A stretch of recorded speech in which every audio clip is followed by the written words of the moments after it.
Good morning. So today's theme is a full moment, and it sounds kind of an obscure day theme, but I really encourage you to find a moment in your day that you are completely centered and yourself, just fully inside yourself and fully aware of everything that's going on around you, and yet you're completely still at the same time.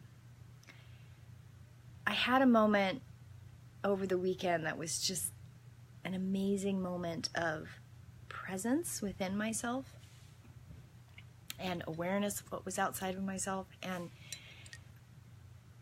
it was so energizing. I ended up doing a whole bunch of other things that I got sidetracked with, but it was the fullness of the moment of that energy that was revitalizing, and also gave me a great deal of joy, because I was me.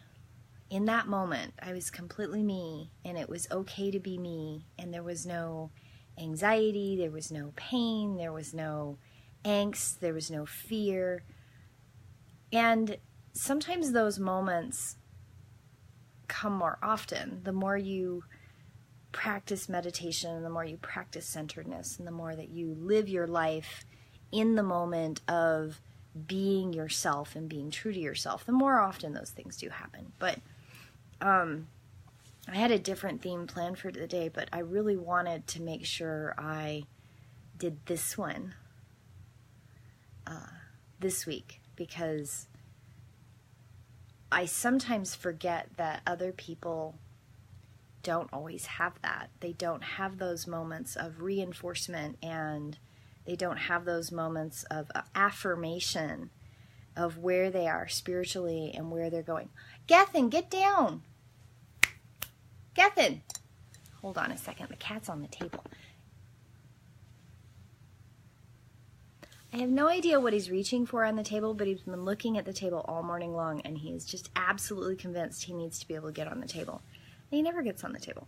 I have no idea what's up there that he's completely attracted to. I haven't been able to figure it out without letting him on the table.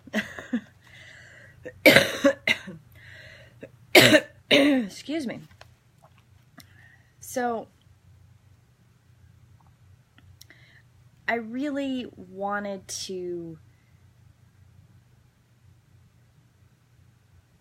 reinforce that you can create your own affirmations spiritually with yourself, with just the things that you do for yourself. Energy work, centering, grounding, cleansing baths. You know, all these things are tools that we use to overcome and yet embrace completely the physical form that we're born into in this life. I use the word overcome, but also experience. You know, it's I'm sorry, I've got something stuck in my throat. You want to work with the body that you have. It's not just overcoming, but it's also working with and utilizing the tools that you have to embrace the physical manifestation to learn your lessons. And we use tools to get there. And there are different tools for different people. I use a set of tools, and I teach a set of tools that I know work for me, and they work for some other people. But there's things that I do that are not going to work for someone else. And there are things that are going to work for other people that do not work for me.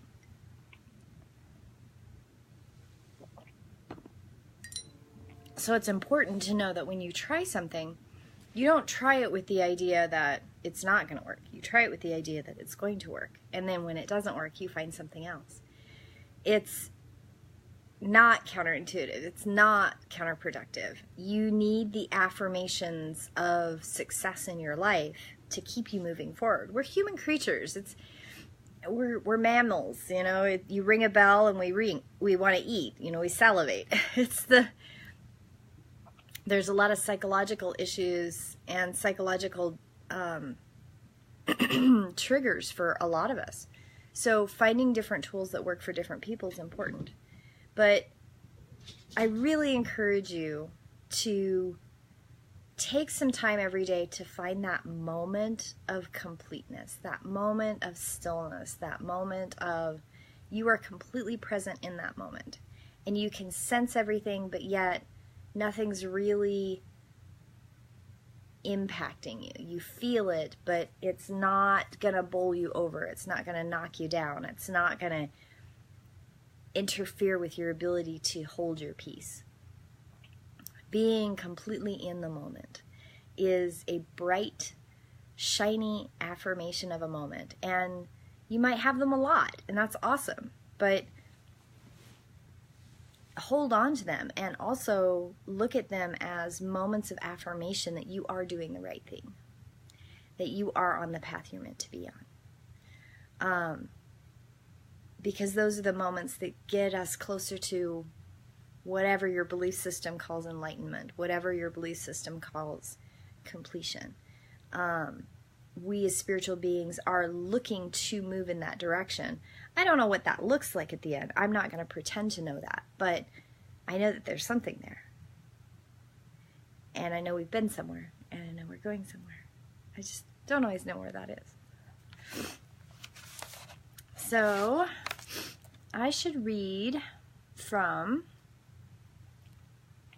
I Come as a Brother. We have been spinning some grand theories here, cosmological facts, hopes, desires, but the end, my friends, we have to come to one basic reality. There come moments in your life when you realize that you have only one thing, and that is yourself. All of the props that you use during a lifetime make yourself feel at ease in the world will eventually fail. If you have been in a relationship with others who have fed meaning into your life, someday you will awaken and find yourself alone. If you have children, they grow up. If you have important position in life or retire, it is taken from you. If you have beauty, you become old. If you are powerful, you become weak and infirm.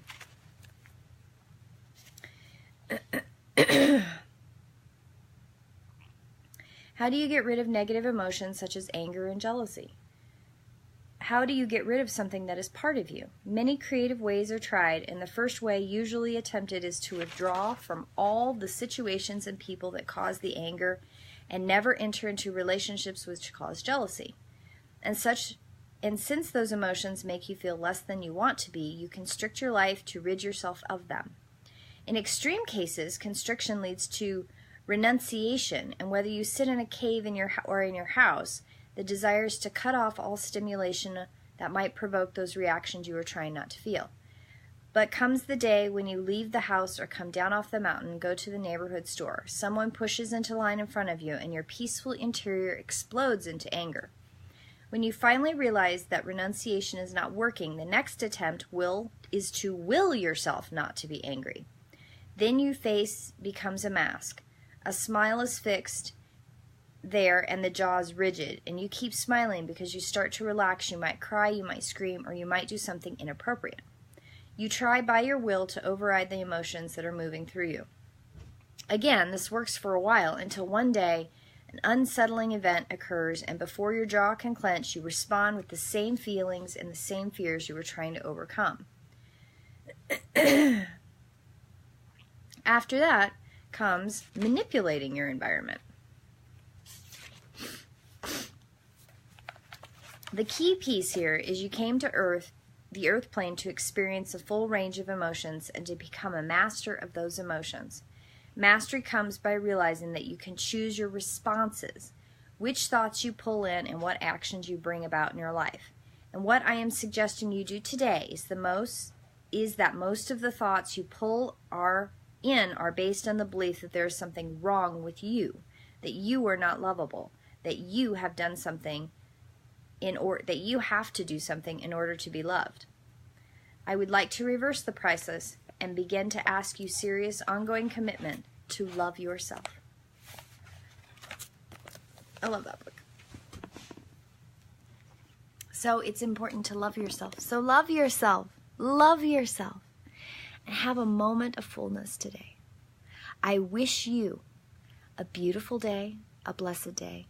It is supposed to be beautiful and sunny outside, so get outside, walk outside, enjoy the earth in which we live, and have a moment of fullness today.